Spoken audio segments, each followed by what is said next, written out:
Mais uma vez, aqui estamos para os nossos estudos das segundas-feiras do Grupo Espírita Fraternidade, o nosso caminho de Damasco, como fazíamos presencialmente e hoje através desta gravação. Agradecendo a Deus, a Jesus pela oportunidade de mais uma vez nós podermos buscar nos ensinamentos de Jesus as luzes para a nossa caminhada. Como estamos fazendo sequencialmente, vamos ao livro do Richard Simonetti, A Voz do Monte, a página intitulada Para Desativar Explosivos.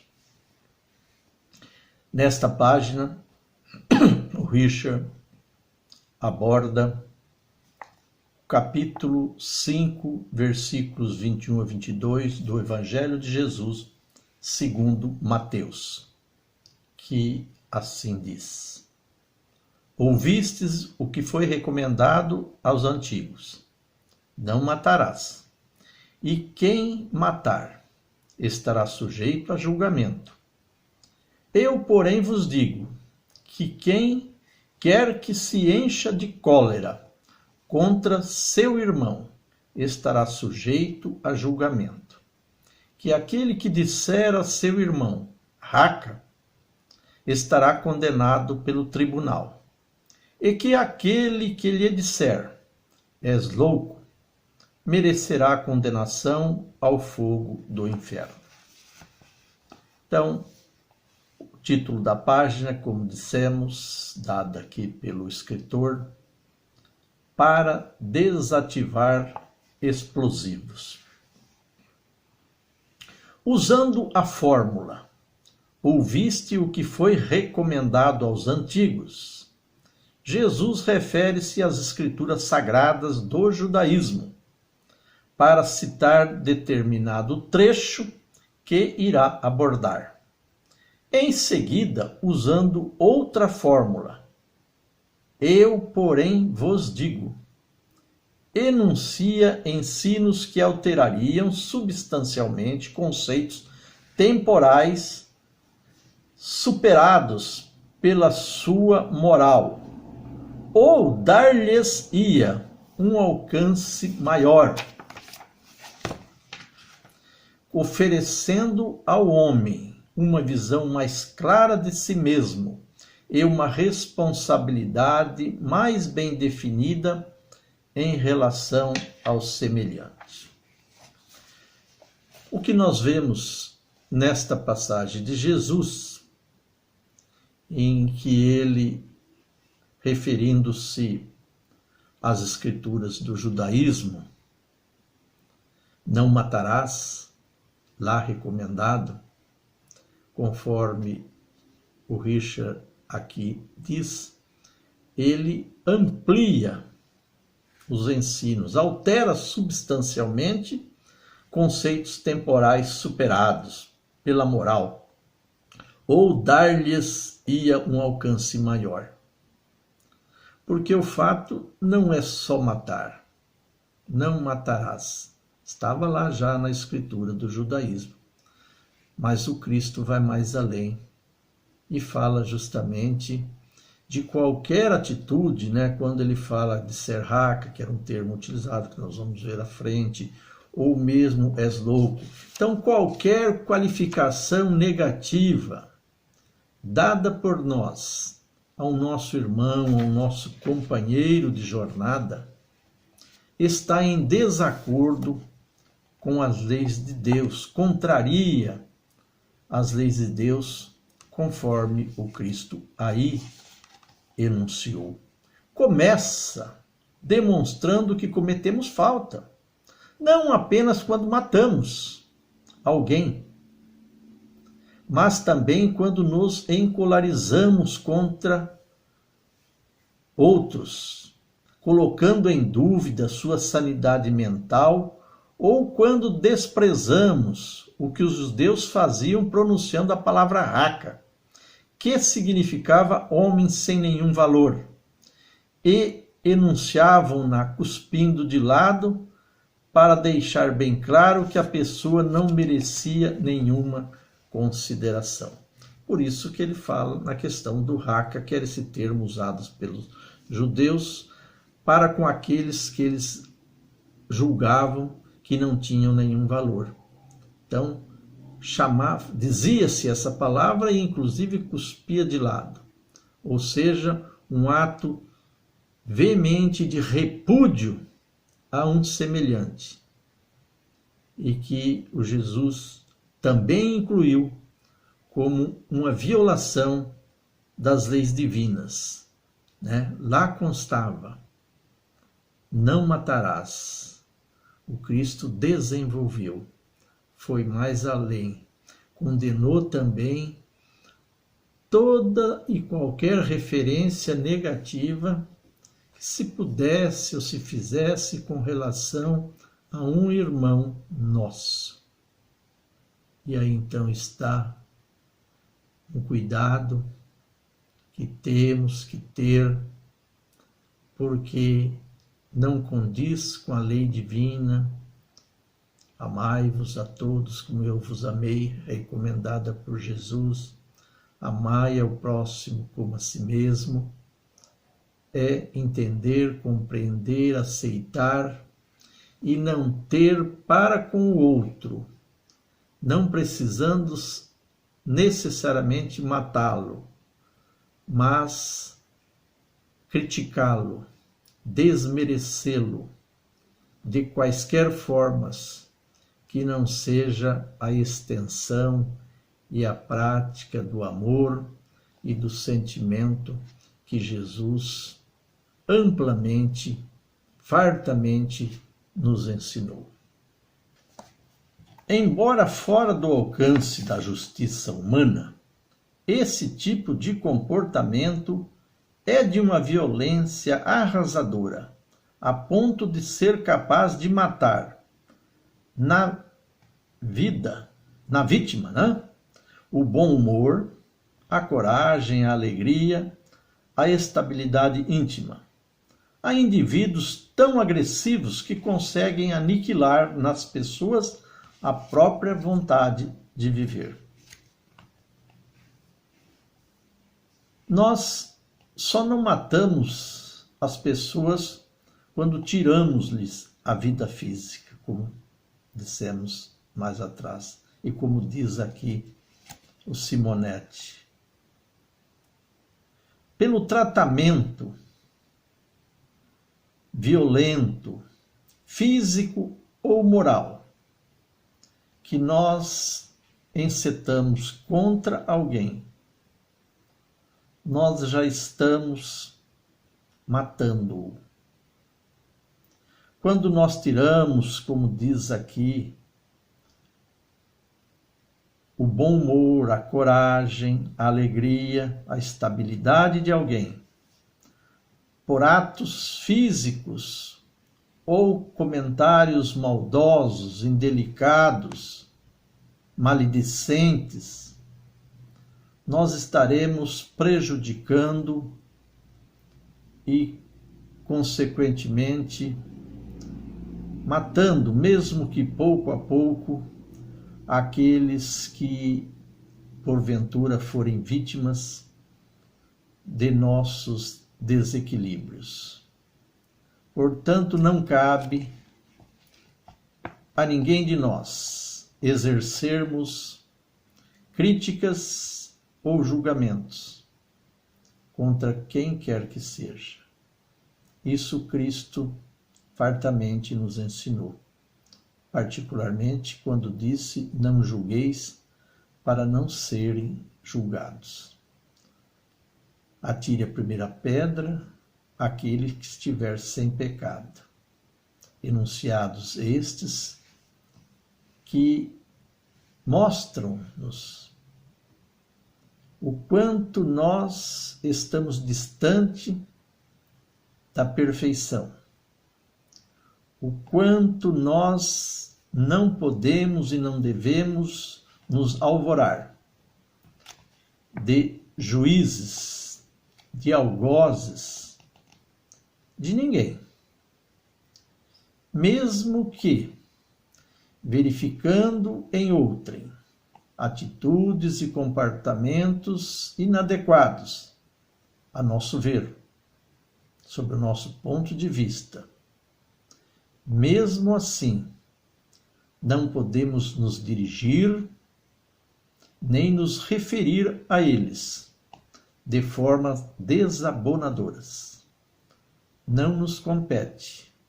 Não temos autoridade, não temos moral ainda para que possamos sacrificar, aí entre aspas, quaisquer de nossos irmãos por aquilo que neles julgamos de errado ou equivocado. Por isso, continua Simonetti, sempre que a nossa palavra se transformar em estilete agudo, contundente, a ferir o semelhante, estaremos enquadrados como assassinos do sossego alheio, compelindo-nos a estágios depuradores de inquietação e angústia, em penitenciárias interiores, situadas em nossa própria consciência. Por quê? Conforme nos vemos na doutrina espírita, as leis de Deus, divinas, eternas e imutáveis, estão em nossa consciência. Se ela está em nossa consciência, nós somos os próprios juízes de nós mesmos, de nossos atos, de nossas ações e nossos pensamentos. De forma tal que, em algum momento dessa nossa caminhada evolutiva, na vida imortal do espírito, nós teremos a noção correta, acertada de tudo quanto fizemos. E neste particular, igualmente, ela nos cobrará o devido reparo. Teremos consciência do erro e, consequentemente, para que nos libertamos desta inquietação que virá inexoravelmente, teremos que repará-lo. Melhor, importante, então, que evitamos desde já cometer tais equívocos que nos custarão caro amanhã, no porvir, seja na presente estadia terrena ou nas futuras, que com certeza nós ainda faremos para completar o ciclo de aprendizado que essas oportunidades nos oferecem. Crescimento espiritual, depuração das imperfeições e crescimento, elevação das virtudes que por essência divina todos temos, trazemos conosco por obra da criação, por misericórdia divina. Vós sois deuses, significando que trazemos em nós as essências divinas com que Deus nos contemplou a todos. Alguém diria, quando me exaspero com outrem, é porque já me aborreceu ou prejudicou tanto que feriu mortalmente minha paciência. Nós sempre acharemos desculpa para os nossos procedimentos. E é lógico que essas desculpas sempre estarão voltadas a aparentes prejuízos que outrem a nós causaram. Semelhante raciocínio revela total desconhecimento dos princípios evangélicos. Segundo Jesus, a base fundamental da nossa estabilidade íntima não é o que os outros fazem, mas o que fazemos aos outros.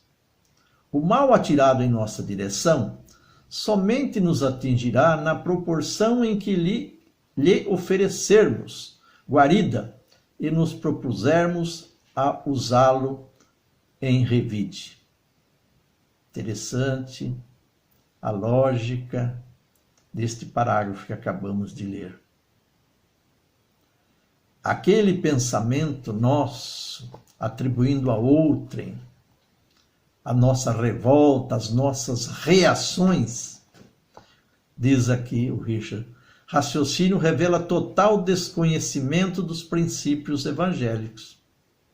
Segundo Jesus, a base fundamental de nossa estabilidade íntima não é o que os outros fazem, mas o que fazemos aos outros. A nossa estabilidade íntima, o nosso bem-estar, não tem nada a ver com o que os outros fazem a nós, mas o que nós fazemos aos outros. Porque o que os outros fazem conosco para nós, nós temos a possibilidade de aceitar, compreender, relevar e tantas outras atitudes adequadas, todas conforme amplamente Jesus ensinou, divulgou em seus evangelhos. O problema nosso está naquilo que nós fazemos aos outros. Porque se fazermos o mal, se cometermos erro, isso não ficará, não passará impune.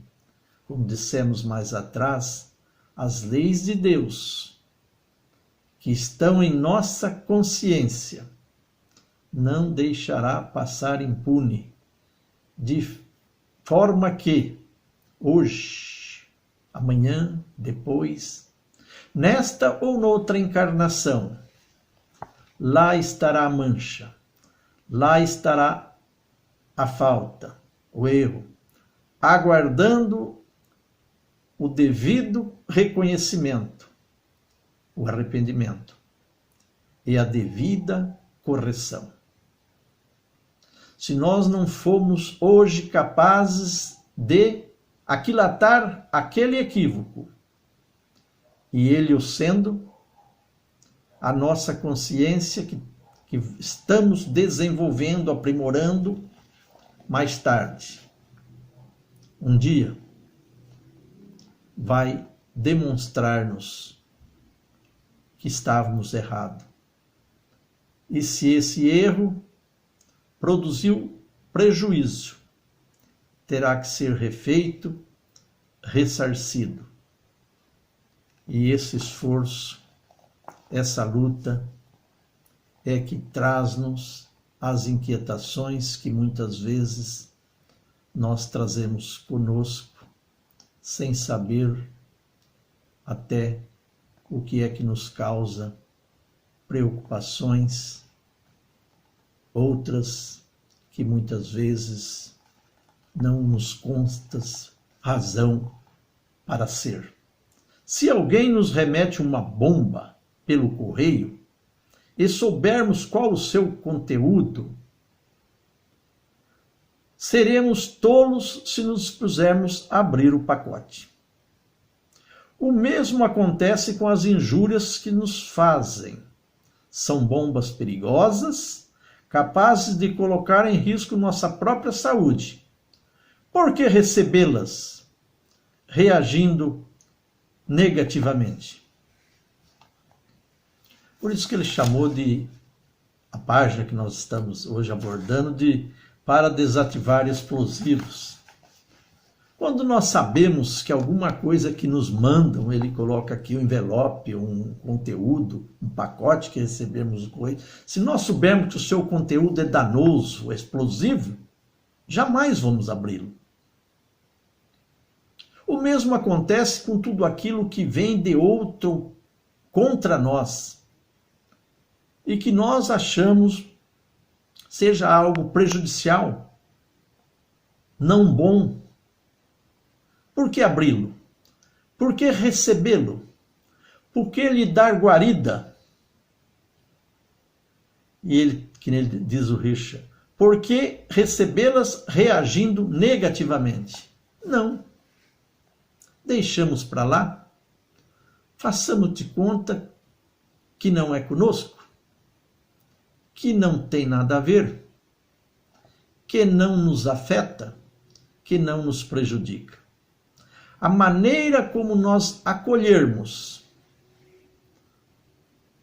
este mal que vem contra nós é que vai nos afetar. Se abrirmos o pacote de explosivo, provavelmente seremos feridos. Se não fizermos, não correremos risco. Assim acontece com tudo o que na vida de relações parece vir com o intuito de nos prejudicar e nos ferir. Só terá êxito se nós assimilarmos aquilo como algo maléfico que nos foi enviado. Então continua Simonetti. A atitude mais acertada é a compreensão. Se procurarmos ver no remetente alguém certamente perturbado por problemas e desajustes que lhe inspiram tal agressividade, teremos condições para desativar a bomba, preservando o próprio equilíbrio.